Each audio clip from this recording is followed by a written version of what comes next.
We're moving into the forces for pulmonary ventilation. And objective 2, which is to understand the forces and physical laws affecting pulmonary ventilation.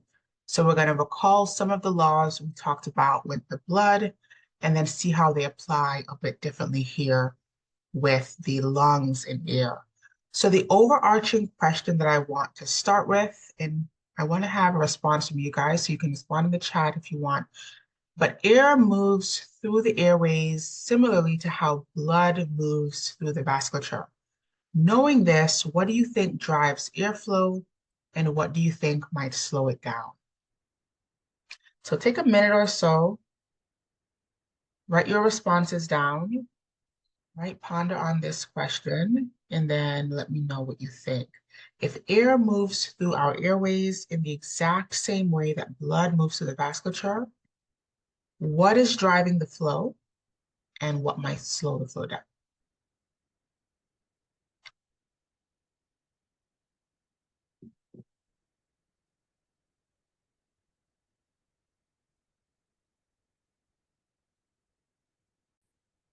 So this is our distending pressure across the lung wall, which helps to keep the lungs expanded or distended and the thoracic wall tightly adhered to that outer pleura. All right, so our transpulmonary pressure. Let's talk about each of these pressures individually and kind of look at their value. So atmospheric pressure, the actual value is about 760 millimeters of mercury at sea level.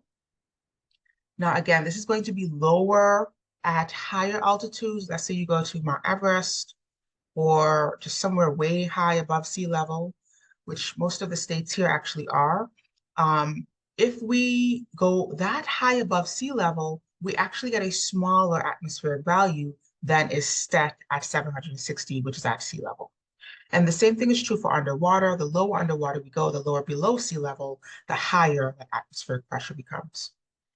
Now, because our other lung pressures are given relative to atmospheric pressure, we're going to set this as 0.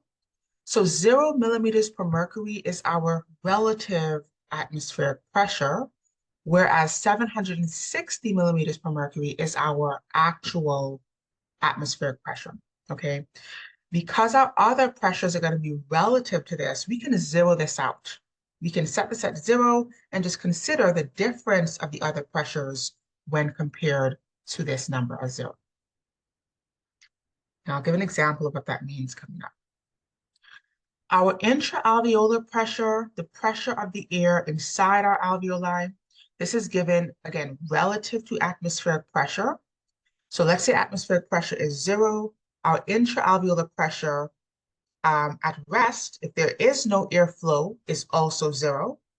Whereas if there is airflow, let's say there's airflow out, atmospheric pressure is 0, there needs to be a higher alveolar pressure than atmospheric pressure in order to drive air out. So we always look at the alveolar pressure relative to what the atmospheric pressure is at 0. Now, this is going to vary with the phases of respiration. Again, it's going to be lower than atmospheric pressure during inspiration, higher than atmospheric pressure during expiration. So think about the direction that air is moving. And if air is moving in, then our pressure gradient exists in that direction. So during inspiration, we have a negative atmospheric pressure. That is to say, negative alveolar pressure. That is to say, the alveolar pressure is less than the atmospheric pressure. Atmospheric pressure is greater than alveolar pressure, therefore air moves in during inspiration.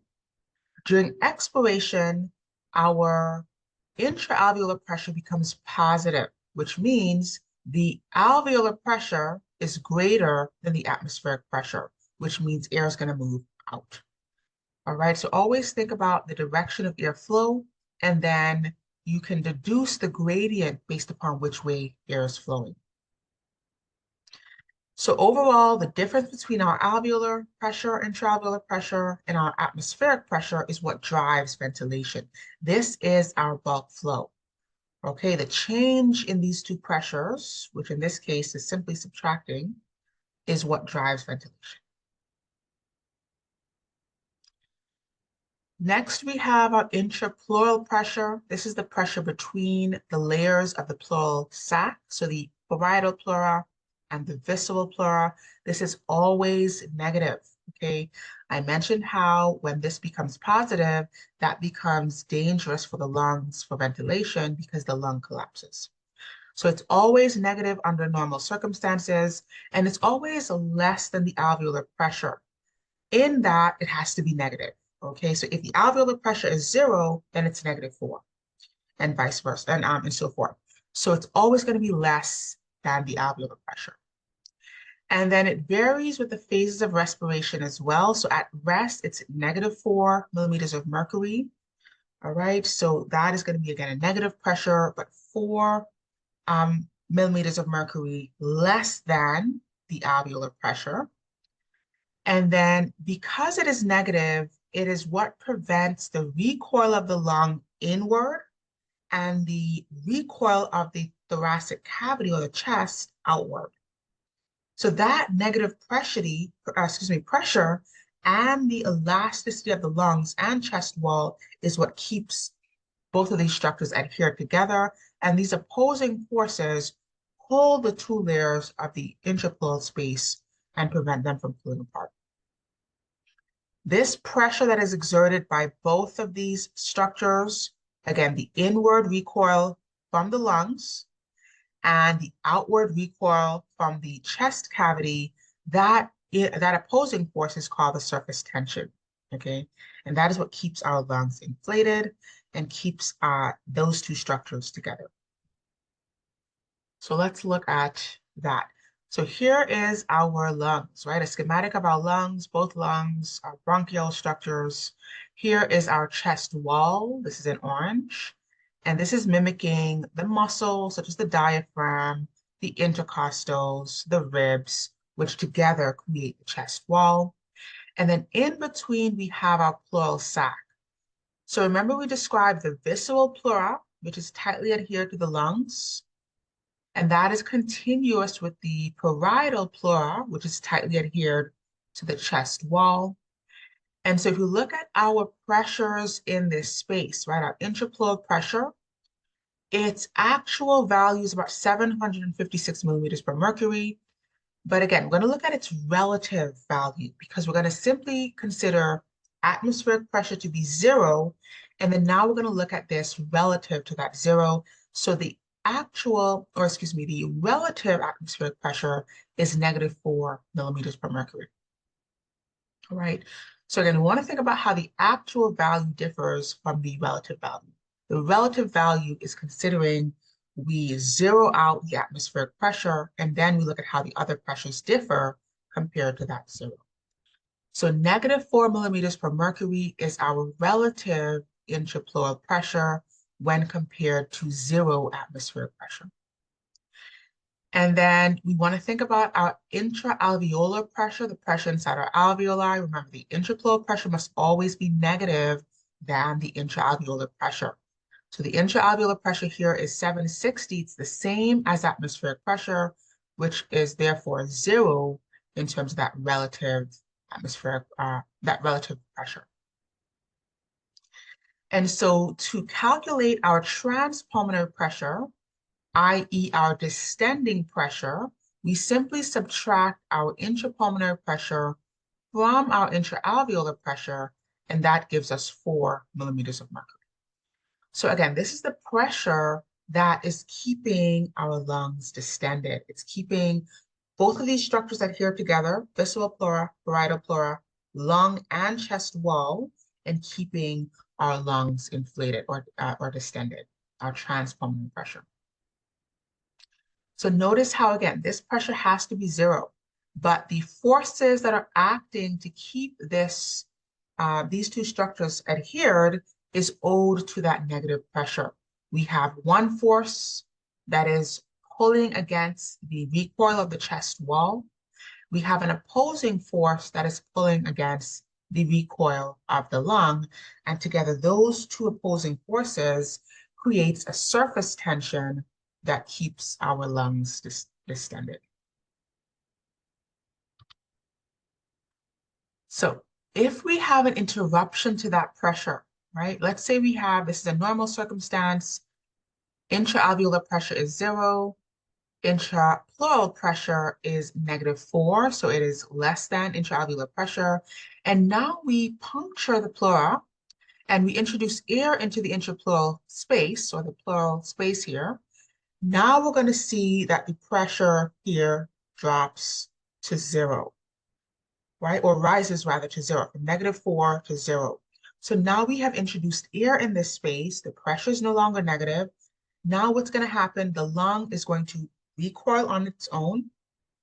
The thoracic cavity or chest wall recoils out, and then that creates this positive pressure space surrounding the lungs and prevents it from being able to distend. So if we don't have a distending pressure, if we don't have a transpulmonary pressure, in this instance, you can see the transpulmonary pressure goes away. The intrapleural pressure is no longer less than the intraalveolar pressure. These are the same. So we don't have a transpulmonary pressure. This is going to be 0 at this point instead of 4, which is what it is here. So now we don't have the ability to distend the lungs because we don't have a transpulmonary pressure. All right, this is going to be called a pneumothorax.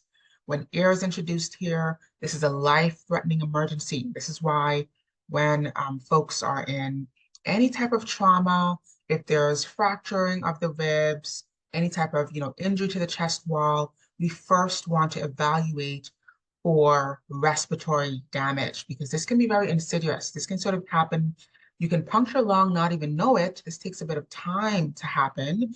And then before you know it, you can't breathe, you're in respiratory distress, you're in what we call a cardiac arrest because of this pneumothorax, which can become a tension pneumothorax as the lung that is functioning starts to overcompensate and then pulls the entire thoracic cavity towards the side that is affected.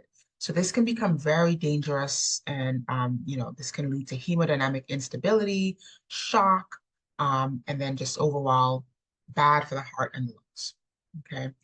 So that is why we definitely want to keep that transpulmonary pressure positive by keeping our intrapleural pressure negative, right? So again, transpulmonary pressure is the alveolar pressure minus the intrapleural pressure. And if this number is not negative, then this overall number becomes 0, okay? If this becomes 0, they become the same, that pressure goes away. So if we have an increase in transpulmonary pressure, that increases our distending pressure across the lungs, and that is what allows the lungs, which include the alveoli, to expand, to increase their volume, and then air can flow in. So it's kind of a chain of events here, right? We need the pressure gradient. This drives the distending pressure, the transpulmonary pressure, that drives the change in volume, and that drives the airflow. So all of these come together to make sure that we can ventilate the lungs appropriately.